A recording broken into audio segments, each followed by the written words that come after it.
Le phénomène prend des proportions alarmantes. Des sommes colossales sont en jeu. Selon l'Organisation des Nations Unies, les pertes annuelles dues au blanchiment de capitaux sont estimées à près de 148,6 milliards de dollars. La lutte contre le fléau est un défi continental. Au Burkina Faso, le gouvernement se dit mobilisé. Nous pouvons citer entre autres des actions sur l'entraide judiciaire qui sont des actions très importantes, des actions sur la saisie et la confiscation des biens issus de la criminalité.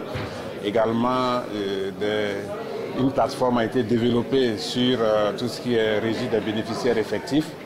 Et les différents acteurs qui interviennent dans la lutte contre le blanchiment des capitaux et le financement du terrorisme ont été formés et leurs capacités ont été renforcées. Et aujourd'hui, nous pouvons être fiers de dire que le Burkina a pu accomplir toutes les actions qui ont été prévues.